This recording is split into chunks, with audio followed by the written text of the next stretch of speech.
Well, good morning. It's about 10 after 7. Seems to be about my perfect time to leave.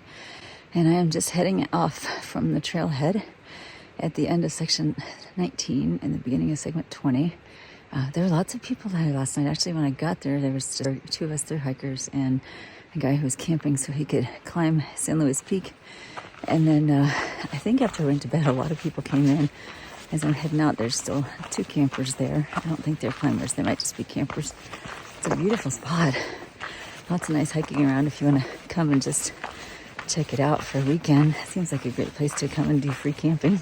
Although the guy that was hiking, or the guy that was climbing, said that it can be really difficult to find spots and they fill up really quickly. So I guess you have to be on top of things to get to the right campsite at the right time.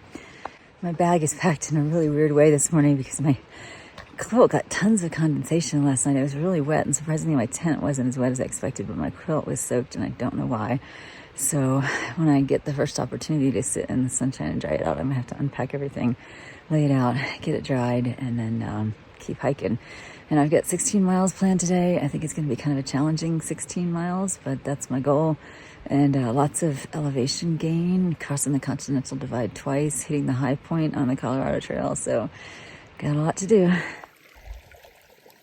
Look, there's water. I think we're finally into an area where water is going to be much more plentiful, which is really nice. It is really challenging to hike when you're going for 10 or 12 or even 15 miles without water. It's just tough, especially when it's hot and you want to stay hydrated. And of course, that's an issue I had at the beginning of the hike, which I thought was a UTI, but I think it was hydration. And yeah, so I'm excited that I'm going to have water every few miles today. I had an interesting chat with another thru hiker yesterday evening. She's probably 30 years younger than me, but she's also hiking solo. And it was interesting how much we had similar experiences of not seeing other hikers, camping alone, and most of all getting in our head about, can we do this? Because when you don't have anybody to chat with and distract you, it's really easy to just go to the negative and think about, oh, this is too hard, it's taking too long, I'm too slow. And she's doing 20 to 26 miles a day, but still shared a lot of the same thoughts that I've had going through my head. So I just thought that was really fascinating, that it's not my age. It's probably just the loneliness and the solitude of thru hiking solo. And yeah, being a solo hiker, especially I think a solo female hiker, can really get to your head sometimes. So I felt a little bit better just from talking with her, but both of us are getting close to the end, so that's exciting.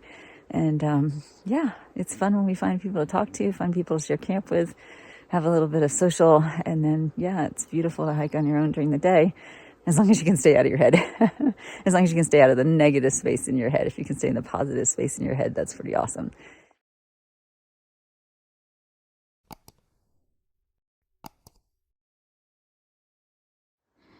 This is a very secure gate, but I guess cows don't know how to undo string.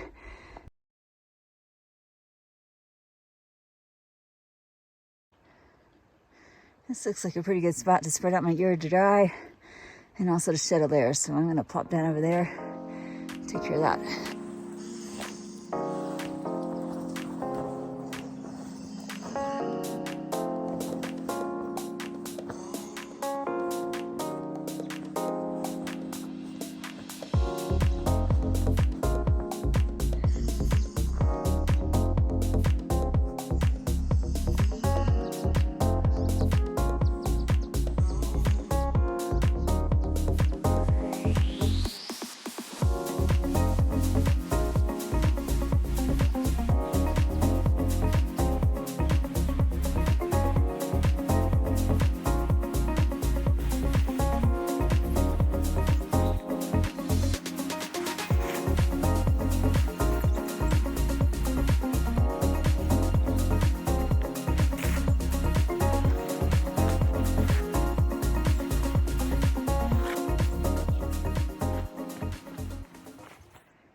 That looks like an awesome little place to camp.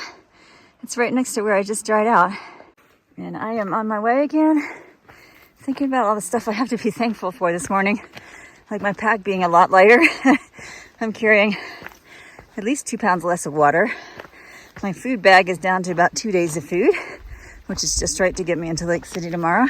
I'm feeling pretty good overall, although I'm dreading the climbs a little bit, but It's only 8 o'clock. I've already done over 1.5 miles, and I'm just going to take my time and do my best to enjoy it. I have to keep reminding myself that it's okay to go slow on the ups. I don't have to power through. It's not a race. It's my hike, and I need to do it the way I want. But somehow I get in my head and think I should be doing something different. So I keep reminding myself, just slow down and enjoy it, because I might never be here again.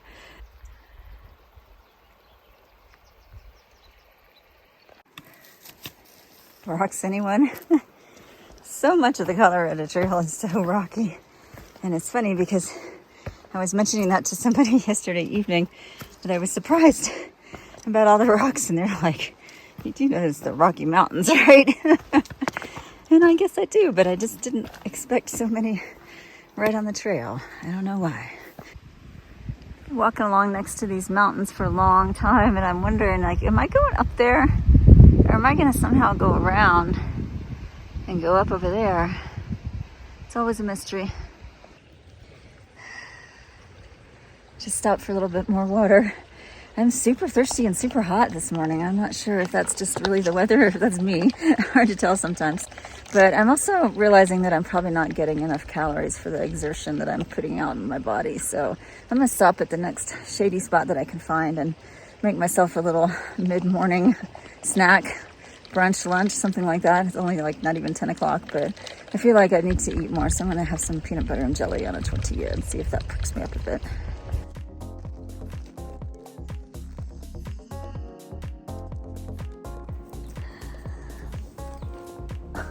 This is awesome.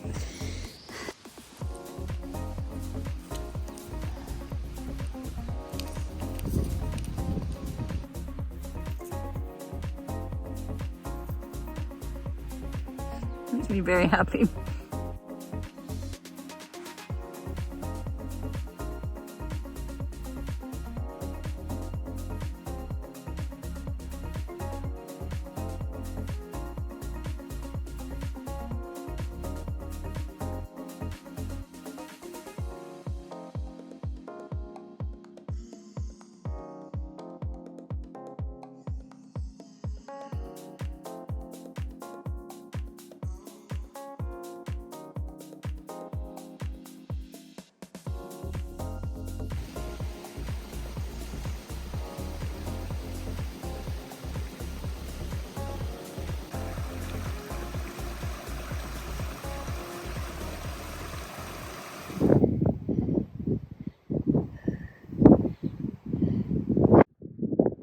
Just hiked up from all the way down in the valley there.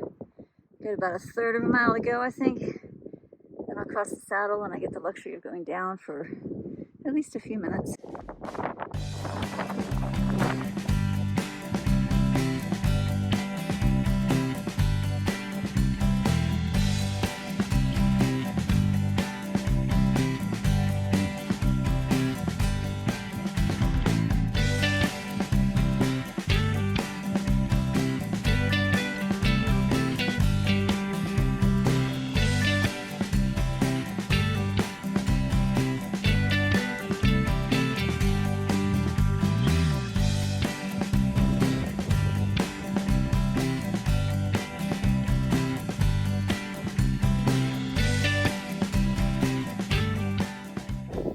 Positively dizzying up here, and that is San Luis, which is a 14er, and so far down.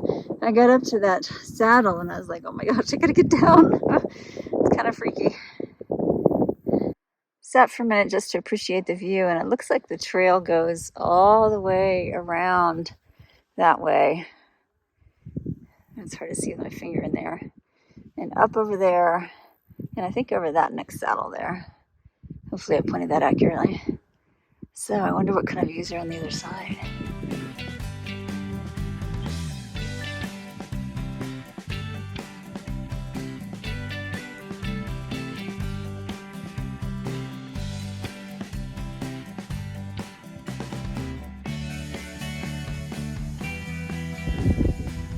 Just came up to the next saddle, and here's the view on the other side. I'm starting to second guess my plans to do 16 today. I'm at 11-ish, And I am absolutely wiped from all those miles of uphill, just that long gradual uphill for like 8 miles today. So I'm kind of wondering if I should stop just a little ways ahead. There's water and there's a campsite, and then get up real early and try to do 16 tomorrow with the 3 climbs first thing in the morning, get them out of the way, and then I'm mostly downhill. So I'm debating that. And the other option would just be to stop today, take my time tomorrow, and then just take a narrow into Lake City on Monday. I would miss the hiker feed that I'm looking forward to that they do every Sunday night, but that's not the end of the world. And I could just narrow in, and instead of taking a 0, take a nice long day and then get back on the trail on Tuesday. I'll think about it. I'll let you know. Well, the campsites down below were not good. Lots of dead trees, and I don't want to do that again. I'm just past the Continental Divide, and this would be a great place to camp, except it's really, really windy up here. So I'm going to hike down towards the trailhead and see if I can find a place to park it for the night. That is the San Luis Pass trailhead right there. That marks the end of this segment, but obviously you can see there's not really any camping around it, and it's pretty windy, so I'm going to just poke around in these willows and see if I can find a kind of flat place to park it. It's 4:30. I could camp here, which has nice views, but it's also hot and windy. Or I could suck it up and do a 1,000-foot climb in 1.3 miles and then go back downhill and camp 2 miles from here. 2.3, something like that.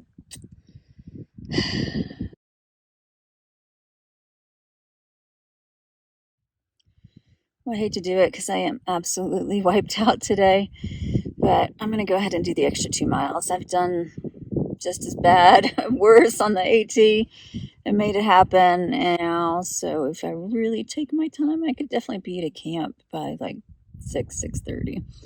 So it would be nice to camp in the trees.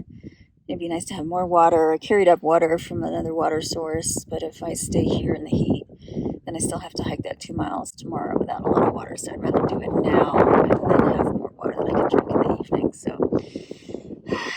yeah, I'm gonna hit that trail again. As soon as I said that, I looked up and I saw that big old cloud, which is the direction I would be heading. And I definitely don't want to get stuck on top of a mountain if that decides to be a thunderstorm. So I'm probably better off here, but I'm going to check the forecast and see what information I can get. Well, I stayed put and the storm has not really materialized yet, but that's okay. I'm tired. I had my dinner and it's only like 5:45, brushed my teeth, all ready for bed. And look at these views. I'll wake up to that in the morning. That'll be pretty sweet. My plan is to be on the trail by 6 a.m.